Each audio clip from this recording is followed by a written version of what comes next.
Y agradecerle también todos los servicios CIMED que ustedes siguen utilizando, con lo cual nos dan la continuidad necesaria y con lo cual también nos mantenemos en contacto con ustedes.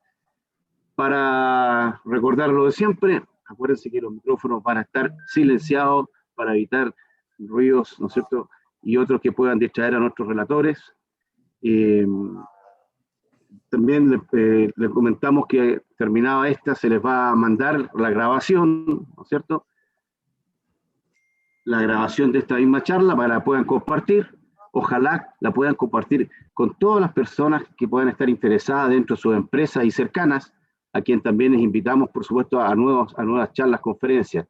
Es muy importante que esta información transite por nuestras empresas hasta llegar a las personas que realmente puedan necesitarla en el momento oportuno. Esa es la idea de ACIMED, aportar para todo lo que necesiten nuestros socios y relacionados y amigos. Como siempre, hay un chat abajo.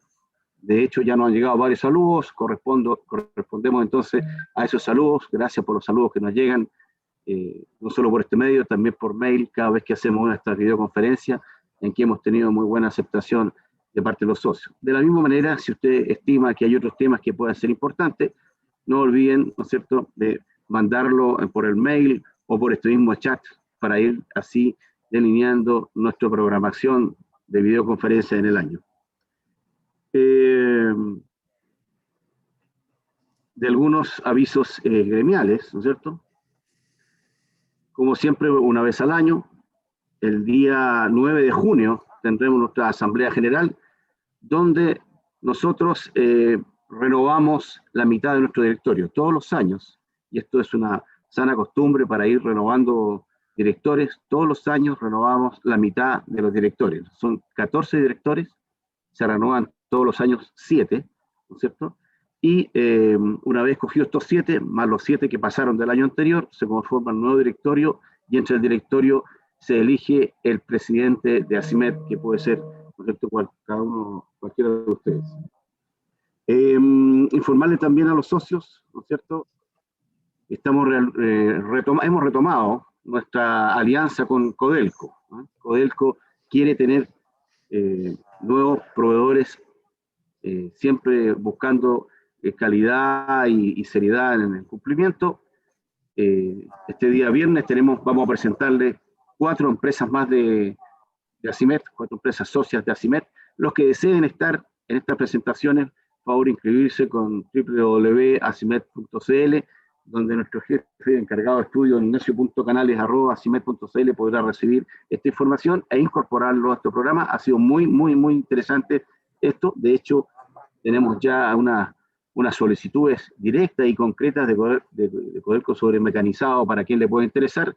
También lo pueden ver con ignacio.canales@acimed.cl. No podemos partir, ¿no es cierto?, sin agradecer, como es nuestra sana costumbre, a quienes nos ayudan a mantenernos funcionando, ¿no es cierto?, que son nuestros muy estimados auspiciadores, y me refiero, como siempre, a los héroes para vivir con ganas, la Asociación Chilena de Seguridad, porque nadie cuida mejor a los trabajadores de Chile, Molicop, entregando valor hasta los confines del mundo, Aceros ASA, acero sostenible, seguimos construyendo juntos, Sintac, simplificamos tu mundo, OTEC ACIMED, capacitando para crecer, Credit Corp Capital, la excelencia, nuestro compromiso, Indura del grupo Air Products, soluciones integrales con gases y soldaduras, GIMSA, industrial, cuidamos el acero, ACIMED Asesorías, apoyamos tu gestión, Leita Chile, agregando valor a tu empresa, OTIC ACIMED, un apoyo siempre al área de personas, South Metals, especialista en materia prima para la metalurgia, y como siempre presente, Capa Cero, siempre con Chile. Quiero dejar con ustedes para que nos presente a nuestros importantes invitados, 2 interesantes abogados que ya conocemos y que han estado con nosotros. Quiero dejar con ustedes entonces al presidente del Comité de Personas, don Eugenio Navarrete. Muy buenos días, Eugenio, bienvenido.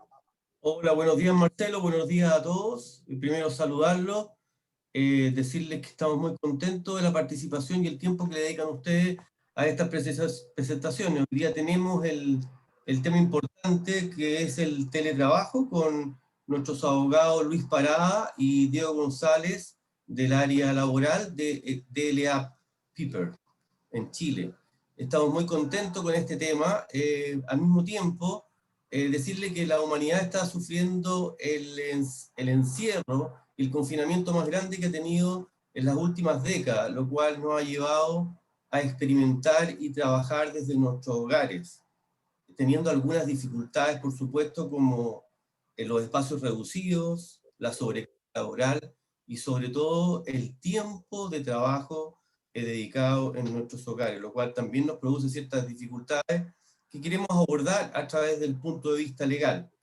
Lo que decía Marcelo también invitarlo a cada uno de ustedes, cuando les llegue la invitación, a hacerla extensiva a nuestros grupos de trabajo para que se puedan inscribir y tengan de primera voz lo que está pasando en términos legales.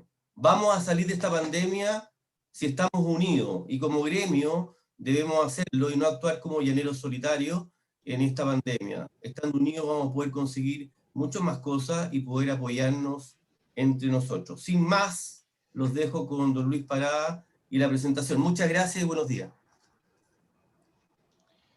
Hola, buenos días a todos. Muchas gracias por acompañarnos. Vamos a compartir un segundo una presentación. Ahora sí. Bueno, muchas gracias por estar con nosotros. Muy buenos días. Un gusto estar nuevamente con ustedes aquí en ACIMED. Siempre es un agrado poder conversar con ustedes. Estoy con Diego, junto conmigo está Diego González. Diego es abogado también de DLA Piper, de nuestra área laboral.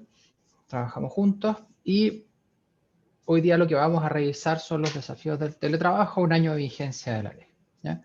Yo creo que todos hemos experimentado de alguna manera los desafíos del teletrabajo. A esto no solamente sumamos el teletrabajo en sí mismo, que ya es complicado, sino que además estamos sumando la pandemia. Y por tanto, es bastante lo que hay que hacer, ¿cierto? Es un cambio mental, un paradigma importante para poder hacer el teletrabajo, ¿cierto? Y tanto para los trabajadores como para las empresas. Las empresas también tienen un desafío bien importante, es un cambio muy, muy relevante que requiere de, ¿cierto?, tener las competencias de nuestra gente entrenada sobre cómo se va a trabajar, a cómo se tienen que trabajar los supervisores. Hay temas no solamente de cumplimiento legal estricto, de norma establecida. Vamos a hacer una revisión rápida de la ley de teletrabajo para acordarnos y vamos a actualizarlos en qué es lo que ha dicho la Dirección del Trabajo a este respecto. Pero también vamos a revisar aspectos bien importantes sobre temas de salud.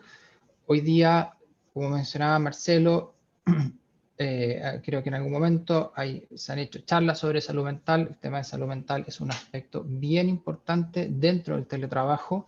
Es algo que hoy día todavía no estamos viendo, pero que probablemente pueda en algún momento empezar a surgir como un problema o como una contingencia ya hacia las empresas. Por ejemplo, las demandas de enfermedades profesionales derivadas de salud mental. Yo les voy a confesar, en algún momento estaba haciendo turno en la Corte de Apelaciones, estábamos esperando con un abogado que era un rockstar de litigios desde el punto de vista de trabajadores, y él me decía, esto era como en septiembre del 2019, no he visto mucha actividad, yo creo que por estallido social, pero en algún momento va a volver, y él me decía, mira, mi próxima línea de trabajo va a ir por el lado de enfermedades mentales, yo voy a empezar a demandar por enfermedades mentales a las empresas. Y el teletrabajo, si no lo administramos bien, si no somos proactivos en cumplir, puede ser una gran fuente de ingresos para este abogado. Así que tenemos que ponernos las pilas. Y finalmente vamos a abordar un aspecto que nosotros creemos que dentro de este ámbito de salud mental que puede ser importante y relevante, que es el del acoso laboral y cómo deberíamos prevenir el acoso laboral en el contexto del teletrabajo. Vamos rápidamente entonces a un repaso breve de qué es lo que es la ley de teletrabajo. Les recuerdo que en la ley de teletrabajo, ¿cierto?, hace una distinción entre, hay dos tipos de trabajo acá, que uno es el trabajo a distancia, ¿cierto?, que dice la ley, la prestación de servicios del domicilio u otro lugar, no el establecimiento de la empresa. Aquí estamos pensando en trabajos en general más bien manuales. Entonces, por ejemplo, si yo tengo una fábrica de pizza y le mando a un trabajador a su casa 1000 cajas de pizza todas las semanas para que me las arme y alguien las va a buscar, bueno, ese es trabajo a distancia, ¿ya? El teletrabajo es el que se presta a través de medios tecnológicos, informáticos o telecomunicaciones. Por tanto, generalmente los trabajos de oficina o los trabajos, ese trabajo remoto o en el futuro, ¿cierto? O en el futuro, ese trabajador que va a estar operando a lo mejor un torno desde su casa, quién sabe, a lo mejor en un futuro cercano eso va a pasar. Bueno, eso es teletrabajo, ¿ya? Y en el teletrabajo aplican los derechos usuales del Código del Trabajo, salvo algunas modificaciones que contempla el Código del Trabajo. El aspecto más importante, por supuesto, del teletrabajo es dónde se prestan los servicios.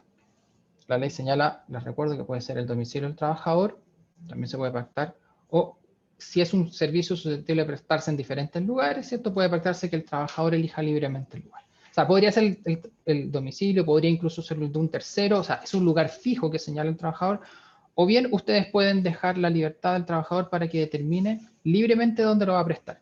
Y eso tiene consecuencias legales en cuanto a la intensidad que tiene la empresa en cuanto a su obligación de atender al cuidado de la vida y salud, en particular sobre el tipo de acciones que tiene que realizar la empresa para poder determinar la existencia de riesgos laborales y acciones de mitigación. Porque si es desde el domicilio del trabajador, tenemos que establecer toda una matriz de riesgos que la va a comentar Diego, o bien si es un servicio susceptible de prestarse en diferentes lugares, como nosotros no podemos verificar en qué lugar se están prestando, nuestra intensidad es menor en cuanto a esa obligación y tenemos más bien obligaciones de carácter más bien genérico sobre la forma en que deben prestarse los servicios y la forma de trabajar de manera segura en esto.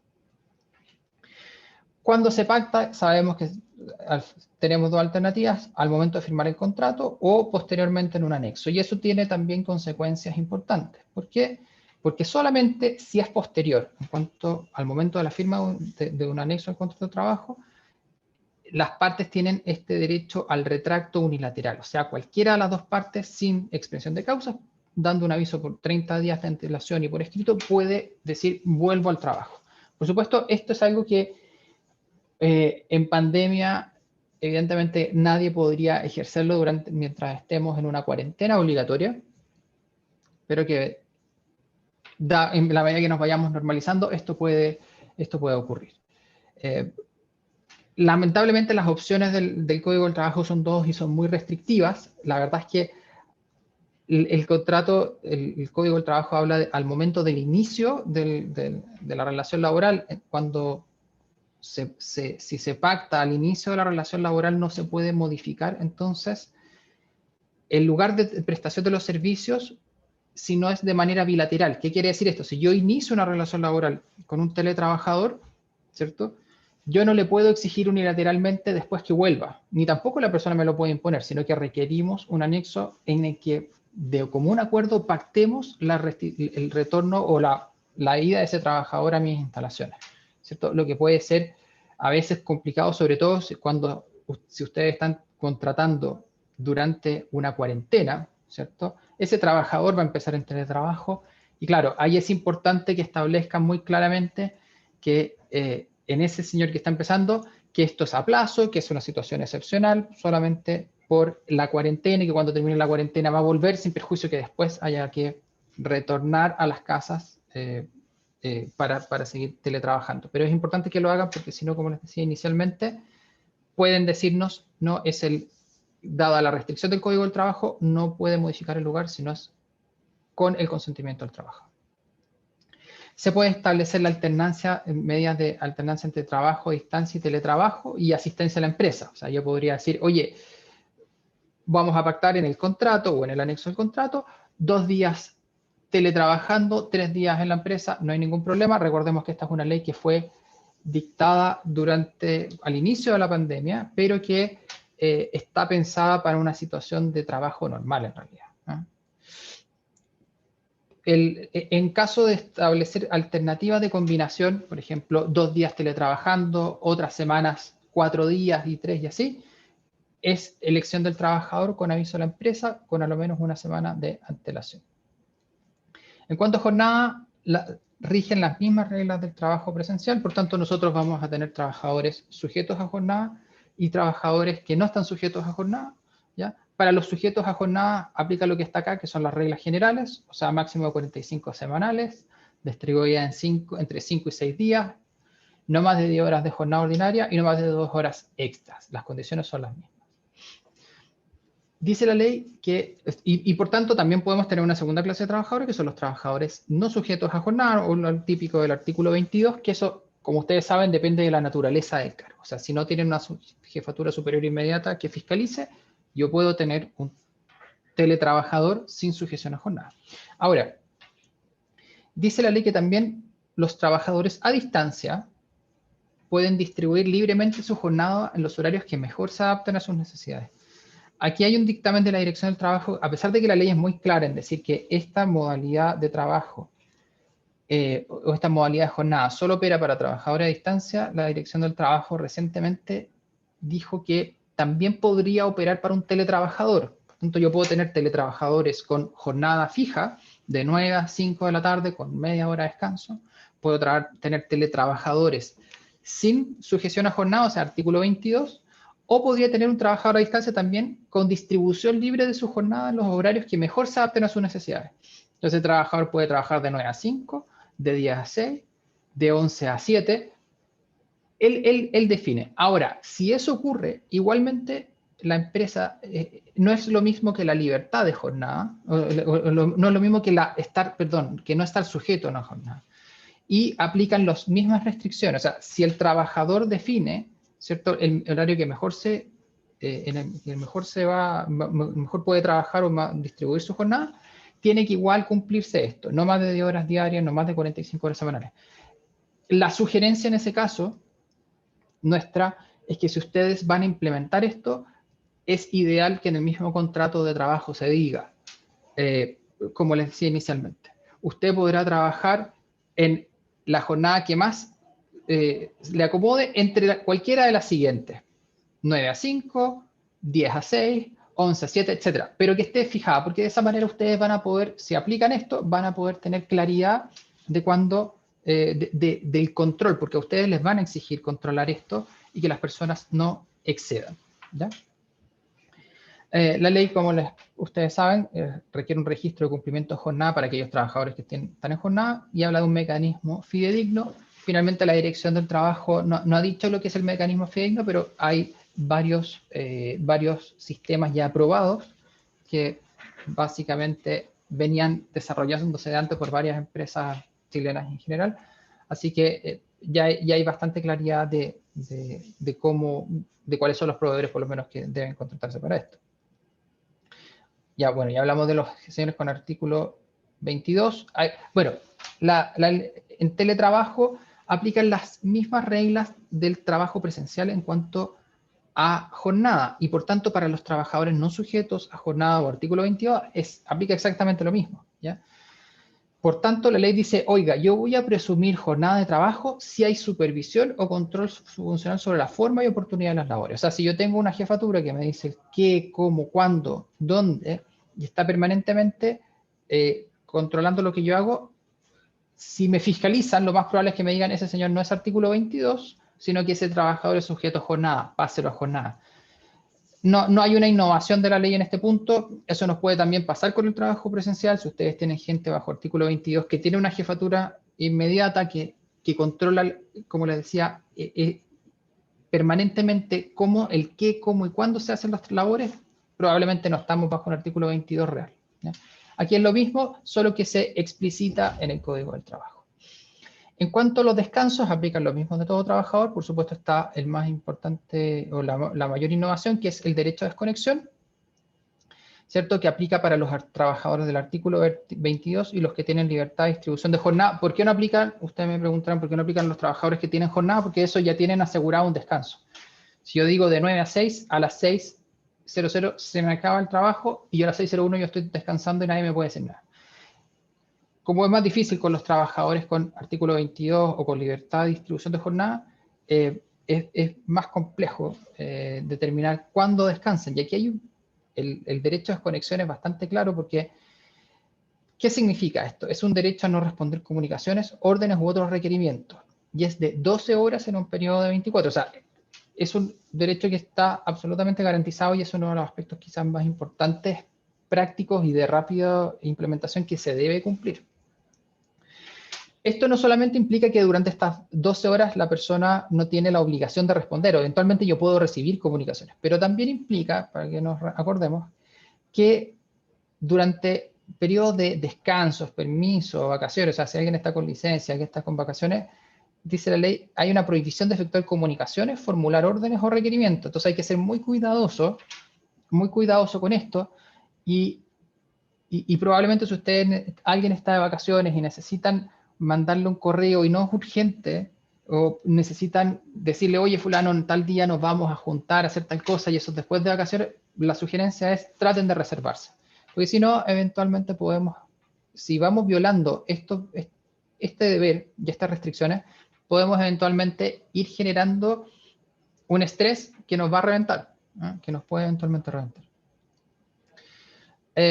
Bueno, los contratos anexos tienen que, evidentemente, que son los contenidos, tienen que claramente señalar el pacto de teletrabajo o trabajo a distancia, y si hay o no combinación de trabajo, los lugares en que se van a prestar los servicios, o si es el lugar libremente escogido por el trabajador, la duración del acuerdo, ¿no? Los mecanismos de supervisión o control que se utilizarán, situación que, como vamos a ver en los dictámenes, se ha aclarado que solamente procede respecto de trabajadores con jornada, no procedería, por tanto, para trabajadores del artículo 22 esto. Una buena aclaración que se hizo. ¿Cuál es el horario o si el trabajador es libre de ajustarse a las horas que mejor le acomoden? Y eso es básicamente lo que debe establecerse. Y los medios en que se va, en cuanto a los medios del teletrabajo, señala la ley también, les recuerdo que el deber de la empresa entregar equipos, herramientas y materiales y elementos de protección personal. Y además dice la ley que los costos de operación, funcionamiento y mantenimiento son de la empresa. En este sentido, lo que ha dicho la Dirección del Trabajo y el Servicio de Impuestos Internos es que no son remuneración, si ustedes pagan, no es remuneración, y esto es un aspecto que debiese ser compensatorio de los costos de energía, de electricidad, de internet en que se van, en que debe incurrir el trabajador. No son remuneración, viene a ser una especie de un símil, de una asignación de colación o de movilización, por tanto no tributan tampoco. Y eso es importante. Algunos aspectos finales, antes de pasar a lo que ha dicho la Dirección del Trabajo, sobre este tema.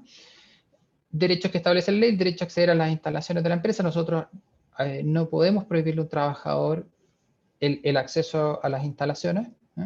Derecho a participar en actividades colectivas, incluso desde cargo de la empresa, los gastos de traslado de un trabajador para las actividades colectivas, o sea, fiesta de la empresa, yo tengo el deber de costear esos gastos para traer a esa persona. Tenemos el deber de registrar electrónicamente los pactos ante la Dirección del Trabajo en un plazo de 15 días. Aquí solamente un aviso misceláneo.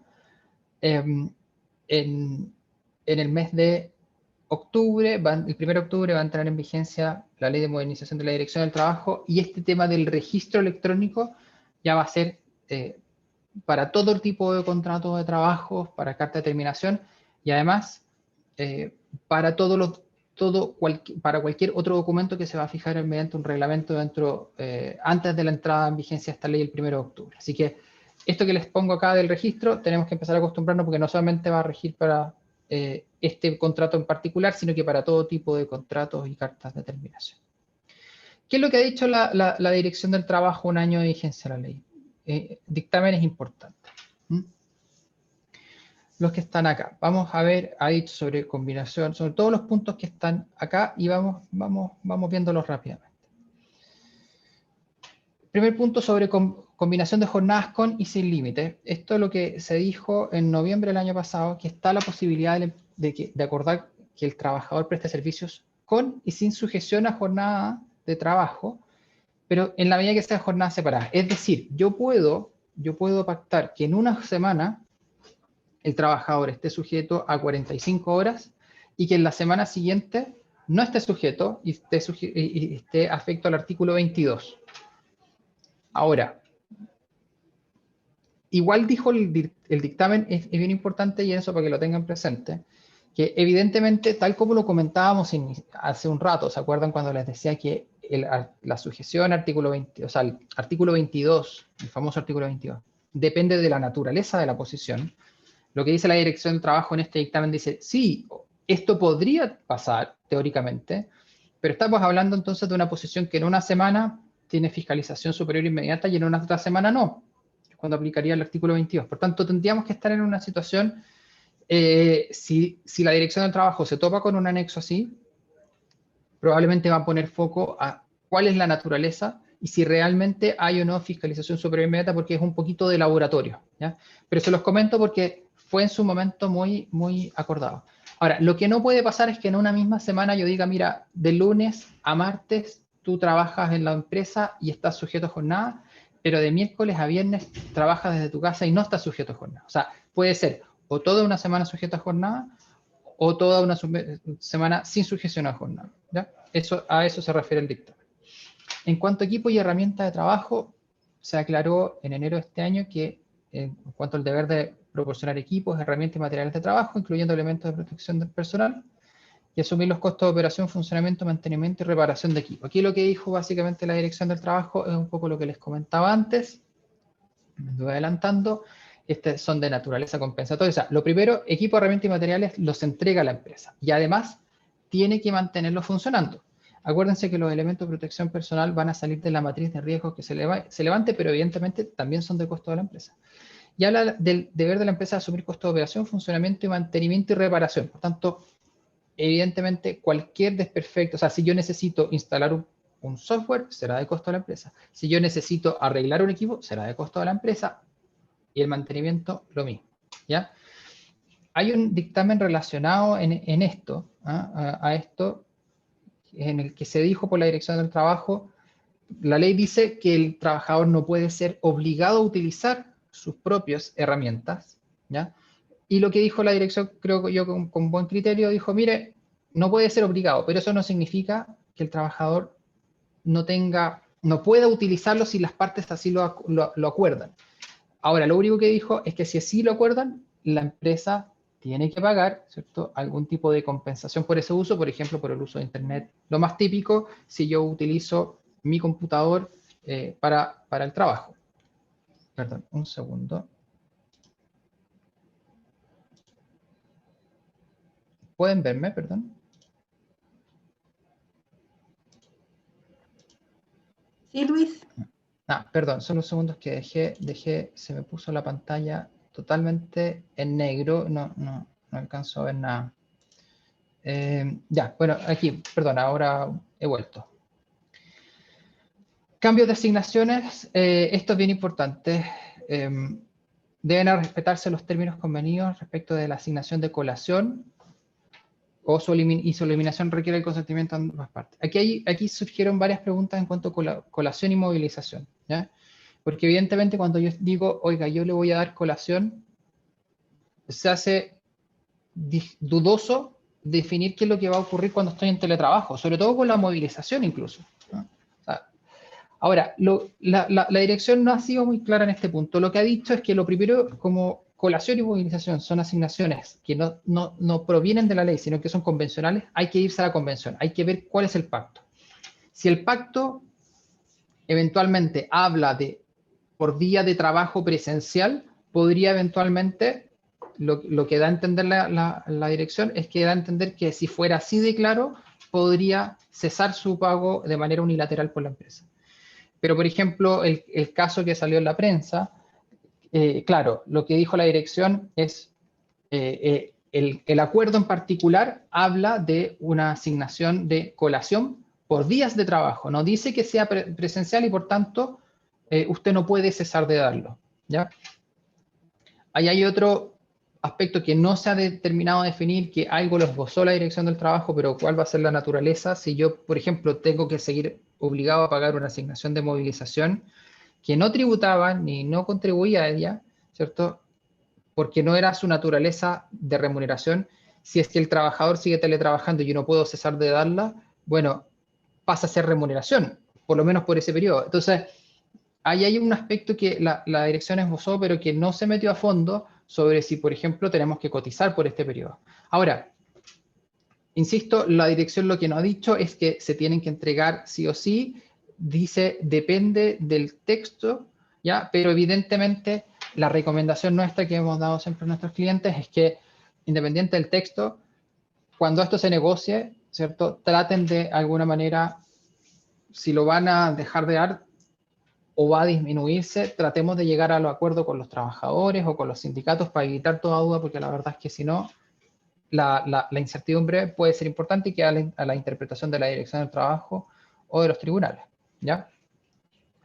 En cuanto al mecanismo de control, esto se los adelanté, como en el anexo tiene que establecerse los mecanismos de control, lo que aclaró la Dirección del Trabajo es que eso solamente aplica para trabajadores que cumplen una jornada, pero no los excluidos de la limitación de jornada. ¿Por qué? Porque dice, finalmente es un mecanismo de supervisión o control. Y por tanto, al establecerlo en el contrato de trabajo, es incompatible con un trabajador del artículo 22. ¿Ya? Después, en cuanto al derecho de desconexión, este dictamen es, en esta parte, no es muy claro, pero, y no lo, a ver, y yo creo que esto es importante hacerlo presente también. Yo creo que, dado este dictamen que también salió en prensa, respondía a una consulta bien específica. Se preguntaba si era obligatorio enviar o si podía establecerse un mecanismo en que el trabajador enviara un correo al inicio de su derecho a descanso y otro al momento de reiniciar, a terminar su derecho a descanso, para efectos de controlar la empresa el derecho a desconexión. ¿Ya? Y ahí lo que dijo la Dirección del Trabajo es que si se implementa un sistema así, básicamente no sería lícito de pedir el correo de término de jornada, de término de descanso, del periodo de descanso, ¿ya? Porque supone de alguna manera mantener un control sobre la jornada de la persona. Por tanto, lo que dijo es sí debería enviarse un correo al inicio. Yo honestamente creo que no es una obligación disponerlo, evidentemente que podría ser una buena práctica, ¿cierto? Que cada trabajador enviase un correo diciendo a las 8, por ejemplo, hoy, querido grupo, empiezo mi descanso, no sé, mi derecho a desconexión. Sería una buena práctica, puede ser difícil de implementar. Ahora, no veo que la Dirección del Trabajo lo haya establecido como un deber general de hacerlo. Eso sin perjuicio, por supuesto, de que eventualmente nos puedan pedir de alguna manera acreditar la forma en que estamos garantizando este deber que, insisto, no está ni en la ley ni en ningún reglamento específicamente cómo cumplirlo. ¿Ya? Derechos a la cuna y bono compensatorio, esto es importante, ¿cierto? La dirección aclaró, y ha aclarado en varias oportunidades, que el derecho a la cuna no cesa cuando hay teletrabajo y que por tanto la empresa u otorga el teletrabajo en alguna de las formas previstas por la ley, o bien, si hay cuarentena y la persona está teletrabajando, tendrá que procederse con un bono compensatorio. Eso en cuanto a la dirección, a lo que ha dicho la Dirección del Trabajo. Ahora le doy el pase a Diego para que nos hable sobre las siguientes. Gracias, Luis.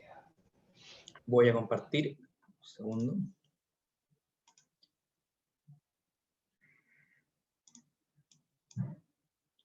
Ahí. Perfecto. Bueno, muchas gracias, Luis. Buenos días a todos. Como señalaba, voy a poner la pantalla. Ahí está. Como señalaba Luis, contrato anexo, cancelación. No sé si pueden ver correctamente la pantalla. Trabajo a distancia. Como señalaba Luis, el tema de la salud en el teletrabajo es un tema sumamente relevante y que yo creo que a raíz de la implementación de este nuevo reglamento de condiciones específicas de seguridad y salud en el trabajo, que entró en vigencia en octubre del año pasado, o sea, hace muy poco, va a volverse cada vez más relevante. Es muy probable que el tema de la salud mental en el teletrabajo sea un tema en boga durante los próximos años. Creo yo, después de analizar bien todas estas normas de seguridad y salud, que es un tema que a las empresas les está costando mucho implementar y que va a seguir costando mucho hacerlo de la forma correcta y que exige la ley, y que va a seguir interpretando la Dirección del Trabajo y la Superintendencia de Seguridad Social, entre otros organismos. Pero veamos un barrido rápido de cuáles son estas obligaciones, estos deberes que tiene la empresa y que también se establecen para los trabajadores y para la mutual y la Dirección del Trabajo respecto a ciertos aspectos específicos. Por ejemplo, se estableció en primer lugar por este reglamento la prohibición de que los teletrabajadores realicen labores peligrosas, ¿ya? Ahí ejemplifica como labores que impliquen la exposición del trabajador a sustancias peligrosas como cancerígenas, tóxicas, explosivas, etcétera, o el contacto con el sílice, ¿ya? Y lo amplía de una forma bastante especial, no solo al trabajador, sino que también a su grupo familiar y a terceros, ¿ya? O sea, hay que tener mucho ojo con eso. En segundo lugar, estableció una novedad en el derecho laboral, que es esta autoevaluación de riesgo, ¿ya? En donde el trabajador se encuentra obligado a contestar una autoevaluación de riesgo, porque imagino ya muchos la habrán hecho. Es una encuesta que te entrega la mutual o la H, tu organismo administrador de seguro, para que el trabajador la rellene, evalúe su puesto de trabajo y la entrega al empleador en 5 o 10 días desde que la recibe. Con esta autoevaluación de riesgo, lo que tiene que hacer la empresa es crear una matriz de riesgo, como comentaba Luis. Y esta matriz lo que va a ser identificar, evaluar las condiciones de riesgo ambiental, económico y psicosocial del puesto de trabajo. Este tema de psicosocial y económico ya venía hace muchos años, se establece y se pone de una forma mucho más concreta en el teletrabajo. Se pide que la matriz se confeccione en un plazo de 30 días desde que se recibe la autoevaluación de riesgo y se confeccione, ¿ya? Ahora, la matriz de riesgo no aplica para todos los teletrabajadores, sino que solamente para aquellos que presten su servicio desde su hogar, su domicilio o un lugar que sea determinado por el trabajador. Es decir, si el teletrabajador tiene la modalidad de teletrabajo de lugar libremente elegido del trabajador, no es necesario confeccionar la matriz de riesgo, porque es muy difícil evaluar ciertamente todos los puestos de trabajo, es imposible, en cual él podría prestar su servicio. Y con esa matriz de riesgo, lo que establece el reglamento es que se tiene que elaborar un programa preventivo de trabajo por el empleador, en un plazo de 15 días desde que recibe la matriz. Como vemos, los plazos son súper acotados.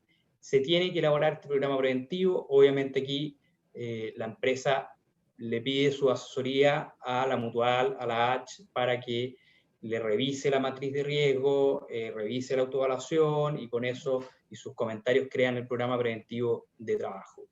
¿Qué es lo que contiene este programa? Las medidas preventivas correctivas, los plazos de ejecución, medidas de ejecución inmediata y deberes del trabajador. Tanto el programa preventivo de trabajo como la matriz de riesgo se tienen que revisar anualmente, ¿ya? Así que hay un tema de seguimiento, de estar encima de cada uno de estos documentos o matrices de riesgo. Y después tenemos, bueno, el conocido derecho a saber, ¿ya? En el cual se establecen algunas normas especiales respecto al teletrabajo, ¿ya? En donde se tiene que informar de los riesgos al teletrabajador al inicio de su teletrabajo. Métodos de trabajo correctos, las medidas preventivas, todo lo que conocemos nosotros como derecho a saber. Pero hay que tener mucho ojo acá, porque el reglamento de condiciones de seguridad y salud en el teletrabajo establece requisitos especiales del derecho a saber. Hay toda una numeración de qué cosas se tienen que hacer saber al trabajador como riesgos del trabajo. Y después tenemos la capacitación.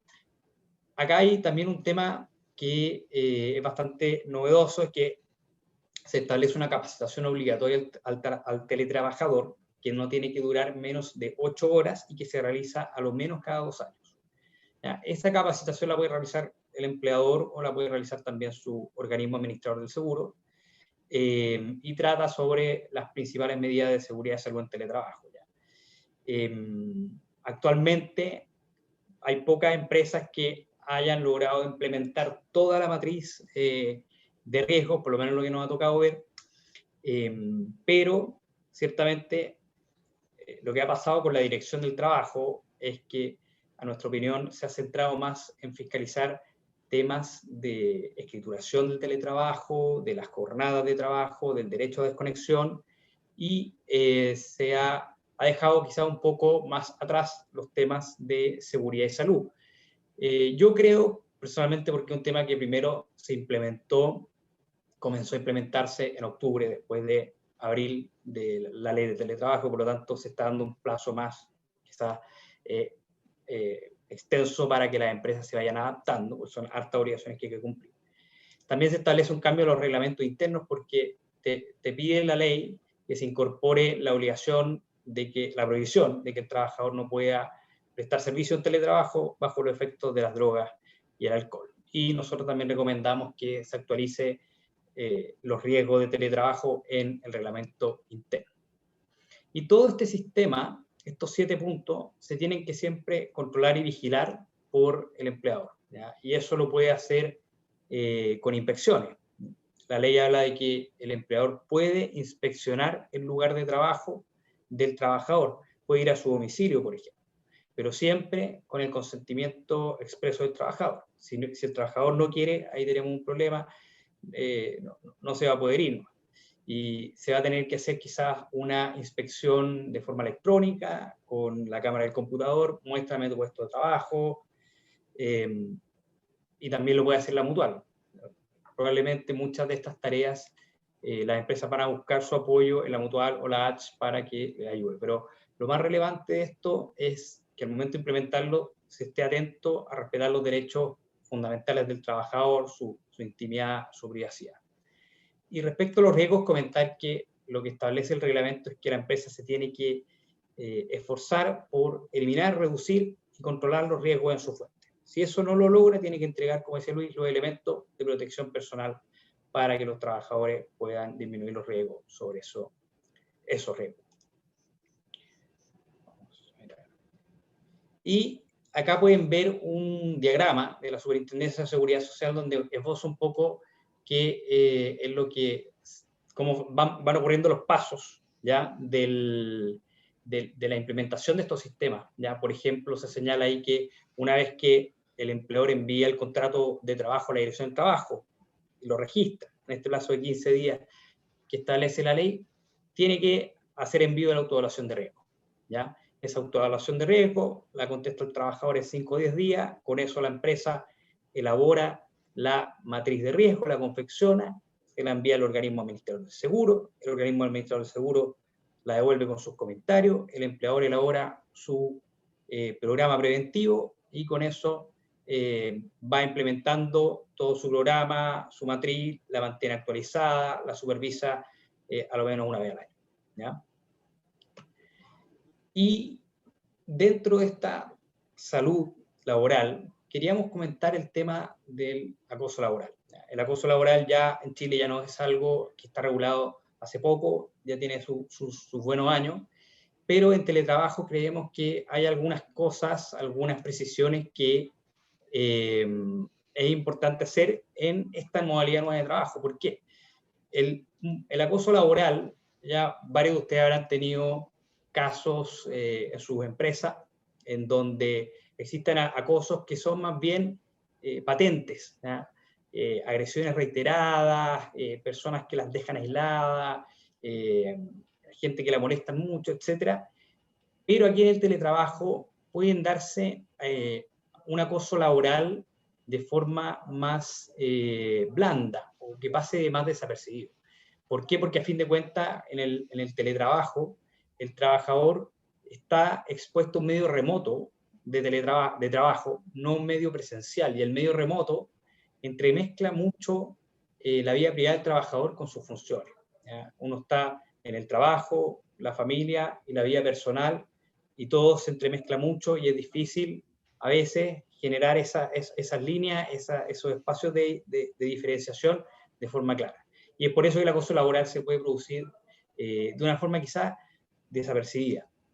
¿Y qué es el acoso laboral? Bueno, el Código del Trabajo lo define y tiene los siguientes elementos. Es una conducta que constituye agresión o hostigamiento, ¿ya? Es reiterado, o sea, no basta un solo acto, se da en un transcurso largo de tiempo. Se da en la relación laboral, es decir, entre trabajadores, el empleador con el trabajador, y es aquí que podemos distinguir los tipos de acoso, ¿ya? Está el acoso laboral horizontal, que se da entre trabajadores de la misma jerarquía, el acoso laboral vertical entre el jefe y el subordinado, ¿ya? Y el vertical, que puede ser de abajo para arriba, que es el ascendente, que es que, digamos, acosan al jefe. Son los menores casos, pero se dan, por ejemplo, cuando un grupo de amigos, por ejemplo, trabajadores que eran de la misma jerarquía, uno de ellos es ascendido, y claro, sus amigos que ahora son sus subalternos ya no tienen el respeto, digamos, al superior, por ejemplo, y ahí se puede producir una especie de acoso. Son los menos casos igualmente, pero el más conocido es el acoso vertical descendente, de la jefatura al subordinado, ¿ya? Y como vamos a ver, aquí lo que más se puede producir es una vulneración como a la integridad psíquica del trabajador. Y no toda la conducta que pueda hacer una situación ingrata en el trabajo va a constituir acoso laboral. La misma Dirección del Trabajo ha dicho varias veces que determinados hechos no son acoso, son situaciones ingratas, son factores de riesgo en el trabajo, como por ejemplo las situaciones aisladas de violencia, una pelea, un cruce de palabras entre trabajadores, el estrés laboral, muy en boga estos tiempos, malas condiciones de higiene, mala gestión del personal, por ejemplo, por recursos humanos, uso de vocabulario grosero.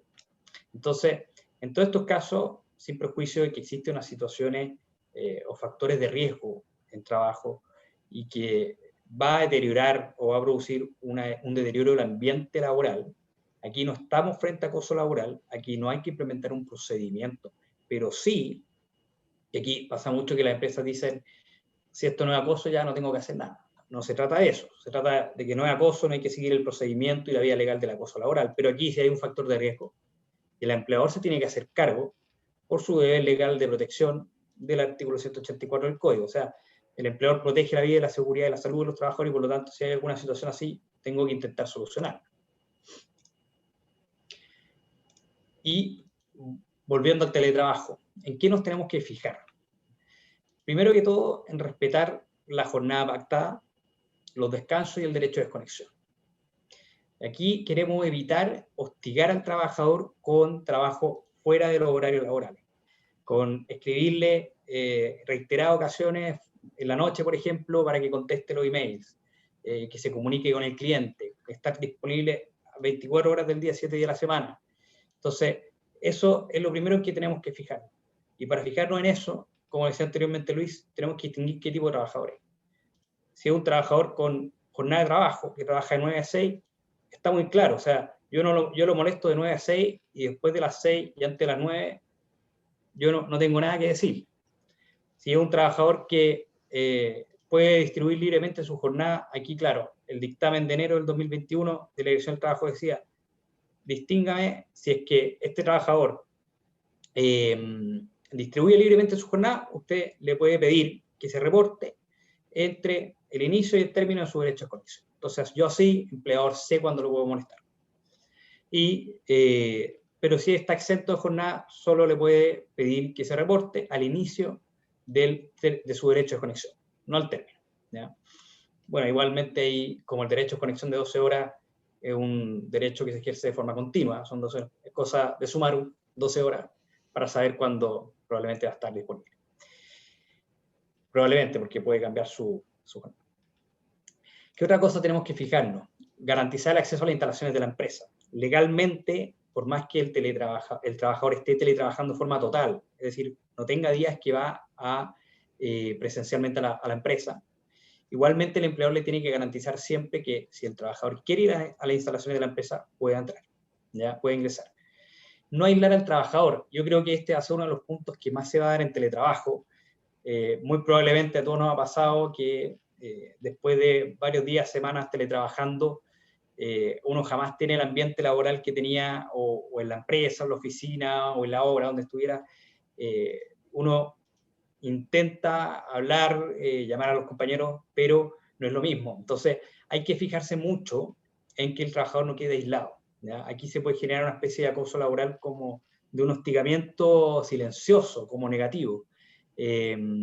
Fijarse de estar llamando, monitoreando a los trabajadores, obviamente, si es que hay en alguna, evitar que la jefatura silencien a los trabajadores de su equipo que no le caen bien.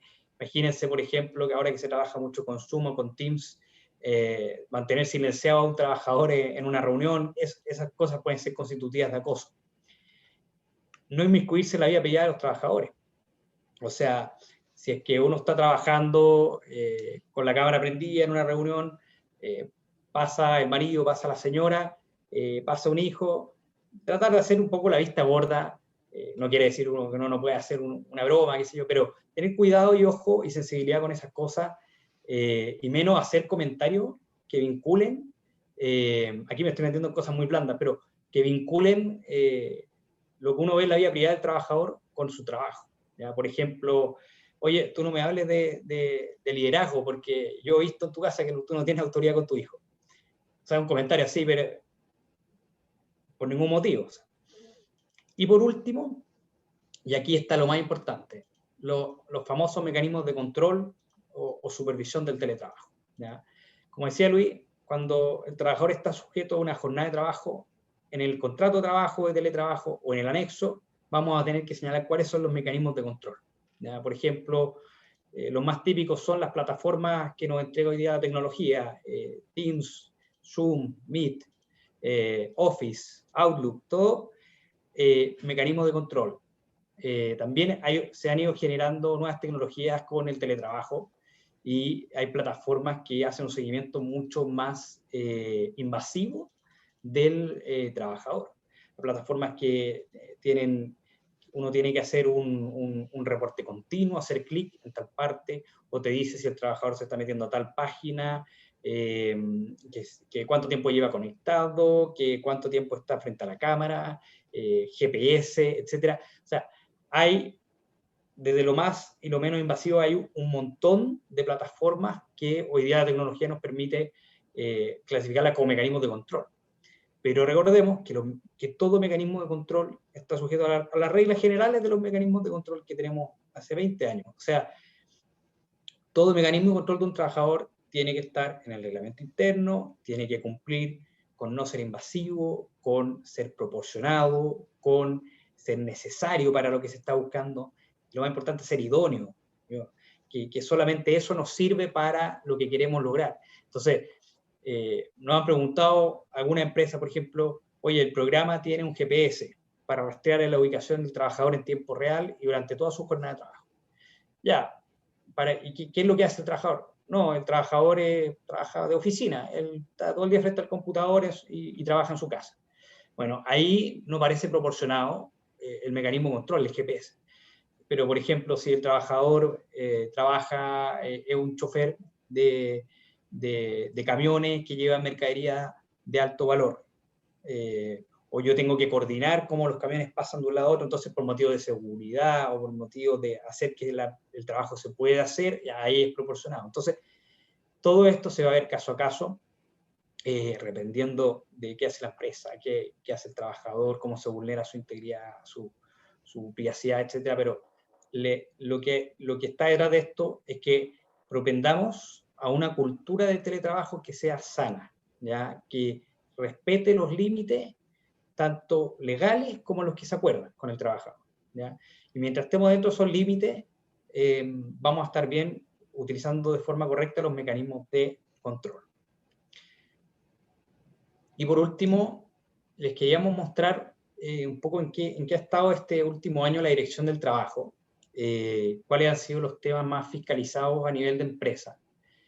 Y se hizo una medición desde el 1 de abril del 2020, que es cuando entra en vigencia la ley de teletrabajo, hasta el 28 de febrero de este año, casi un año, y se establece que dentro de las denuncias más realizadas a la Dirección del Trabajo y también las multas más impuestas, está en primer lugar y con casi un 26% no pactar la modalidad de trabajo a distancia. O sea, lo más básico de lo básico, que sería escriturar el teletrabajo. Escriturar por contrato, escriturar por anexo, ha sido el tema más incumplido. En segundo lugar, con un 22%, no proporcionar los equipos de teletrabajo, ¿cierto? Las herramientas para teletrabajar. Y en tercer lugar, con un 14%, no pagar los costos de operación, funcionamiento, mantenimiento y reparación de equipos de teletrabajo. Estos dos últimos son interesantes, fueron en el año 2020 muy discutidos. Las empresas nos preguntaron mucho porque, a fin de cuentas, primero implica un gran costo para la empresa y, en segundo lugar, cuesta al empleador distinguir qué cosas tiene que proporcionar para el teletrabajo. Entonces, nos han preguntado mucho, por ejemplo, ¿tengo que entregarle una silla al teletrabajador o no? Una silla ergonómica, que se lleve la silla a la oficina. ¿Estoy obligado a entregarle un computador? ¿Qué pasa con los elementos de protección personal? ¿Se entremezcla con esto? ¿Qué pasa con la asignación de teletrabajo? ¿Qué pasa con el internet, la energía eléctrica? Muchas empresas, ya es usual, pagan una asignación de teletrabajo que considera los gastos eléctricos, los gastos de internet, otros gastos, etc. La entrega de la silla, por ejemplo, se comenzó a entregar más por un tema de elemento de protección personal, por razones ergonómicas, que por ser un elemento de trabajo, porque en su casa... Y bueno, al final quedémonos con lo que ha dicho la Dirección del Trabajo que comentaba Luis. No hay ningún problema en que el trabajador utilice elementos propios, pero eso es consentimiento de él, ¿ya? Si él no quiere, la empresa va a tener que entregarle el computador, va a tener que entregarle el internet, le va a tener que entregar la asignación, etc. ¿Ya? Por lo tanto, ese es un tema que sigue en boga, pero que se ha ido de a poco aclarando por la Dirección del Trabajo, ¿ya? Y de otros temas fiscalizados, son temas de seguridad y salud, que como les dije, se han fiscalizado menos, pero es muy probable que este año ya se empiece a fiscalizar mucho más, porque ya ha pasado un tiempo desde la implementación del reglamento de condiciones de seguridad y salud desde octubre del año pasado. Eso.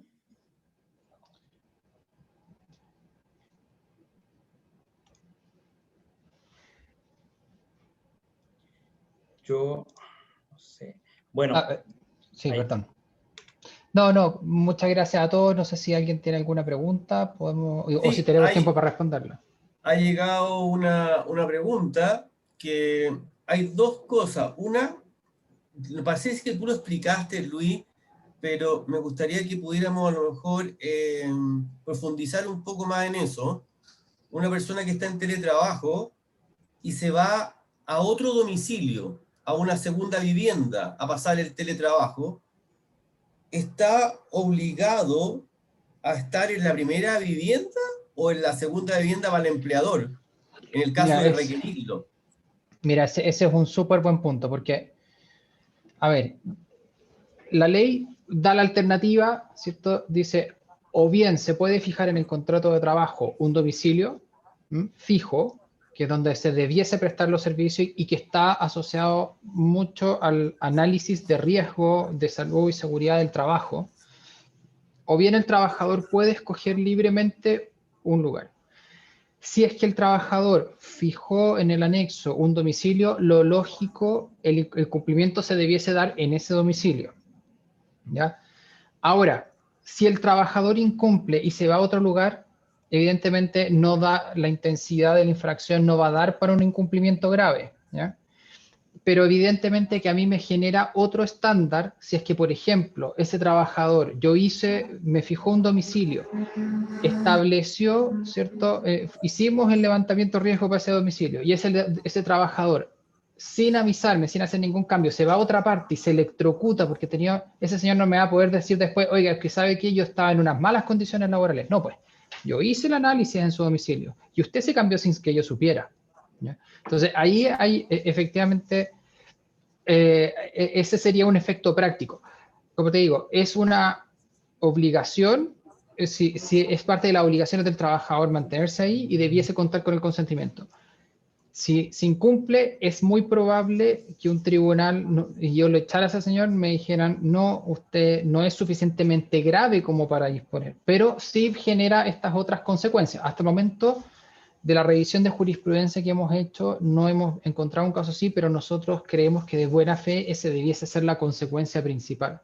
Por cierto, hemos tenido clientes donde no solamente estas cosas pasan, sino que hay gente que derechamente se va del país sin conocimiento, donde se empiezan a trabajar desde Colombia o desde otros países, claro, y ahí se generan otro tipo de contingencias que no están resueltas en la ley ni en la jurisprudencia. Porque ustedes saben que cuando alguien presta servicios en otro país, las leyes que aplican son las de ese otro país y cotizaciones de ese otro país.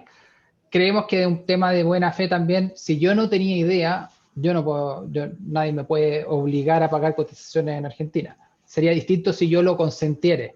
Ahí es distinto, ¿ya? Pero esa es más o menos la regulación como la vemos, que insisto, hasta el momento no hemos visto jurisprudencia, pero de seguro pronto vamos a tener. Bien, gracias. La segunda pregunta dice así: ¿la ley impone un pago mínimo por teletrabajo? No impone no impone un pago mínimo. Sí pide, sé lo que el principio que debiese operar y que ha dicho la Dirección del Trabajo, que ha mencionado, es que debiese ser efectivamente compensatorio de los mayores gastos que aplica. O sea, nosotros tenemos clientes que creo que el mínimo que pagan son 12.000 pesos, creo que el mínimo que tenemos, y hay otros que pagan $150, o sea, es muy variable, pero debiese ser compensatorio. Hay y por tanto, como no hay no hay un estándar, la Dirección del Trabajo tiene un cierto margen para poder interpretar y eventualmente nos podría decir, mire, esto no es compensatorio. O sea, si son 1.500 pesos, probablemente nos va a decir, oye, esto no es compensatorio. Pero no hay lamentablemente un estándar que podamos ceñirnos en esto. Lo que sí es claro, ojo, es que si yo pago por asignación de teletrabajo 500, 600 mil pesos, vamos a tener el mismo problema que tenemos con ese tipo de asignaciones. Como son de colaboración y movilización, como son compensatorias, no son remuneración, eso sería una especie de remuneración encubierta. O sea, por un lado, debiese ser suficientemente razonable para cubrir costos razonables. No voy a pagarte la cuenta de agua, pero sí, evidentemente, yo sé que vas a tener que contratar un mejor internet, o yo sé que vas a usar luz, por tanto te voy a pagar 15.000 pesos, a lo mejor que eso compensa, está bien. Te pago 100 pesos, no va a funcionar. Te pago 500.000 pesos, tampoco va a funcionar porque es remuneración encubierta. Bien. Bueno, no hay más preguntas en el chat. La otra pregunta que nos hace Viviana es muy parecida a la que acabas de contestar. Quiero agradecerles a todos y a todos por esta reunión, por su tiempo. No me queda más que despedirme y que don Marcelo a lo mejor tiene algunas noticias que darnos. Gracias. No tengo más noticias que darles, solamente sumarme a los agradecimientos de nuestro presidente del Comité de Personas, gracias por la labor que está haciendo, y por supuesto agradecer una vez más a Luis Pará, ¿no es cierto?, por esta tremenda conferencia que hoy día lo acompañó don Diego González, agradecerle por todo este aporte que hace al gremio y a todas las personas, por supuesto, si hay más consultas, dejarlas por escrito ahora o enviarla después, lo podemos recibir en la CIMET y lo hacemos llegar a Luis y a Diego, o directamente en algún correo, si nos deja ahí Luis Pará o Diego en el chat, por si hay una pregunta un poco más específica o particular. Luis, si lo permiten, no sé si pueden dejar algún correo ahí en este minuto. Aparte de eso, Eugenio, tú querías decir algo, parece, ¿no? Estás con mute. Ahora sí. Lo que pasa es que me tenían bloqueado, así que voy a ir donde Luis para consultar, que me están bloqueando acá, Luis. Oye, es una consulta, no una consulta, sino que un llamado a todos los que estamos en esta reunión a través de Ignacio Canales, a través de su empresa, hicimos un levantamiento, una circular, para poder tener un estudio de remuneraciones, para poder actualizar el que tenemos hace mucho tiempo. Así que yo los invito a poder contestar esa encuesta oportunamente cuando les llegue, o contestar ese mail, que están interesados en participar en esta cruzada, porque hay muchos de los socios que están preguntando sobre esa información que es relevante a veces para las áreas de recursos humanos de personas. Así que los invitamos a eso, a poder responderle a Ignacio y poder colaborar con los datos que se van a manejar, por supuesto, en forma confidencial, como lo hace la protección de datos en nuestro país, y lo hace ACIMED también. Así que los invito a eso para poder tener un buen estudio y que sea más acertado a lo que estamos viviendo hoy día. Así que muchas gracias y me despido. Muchas gracias. Nos vemos en la próxima conferencia. Chao, gracias.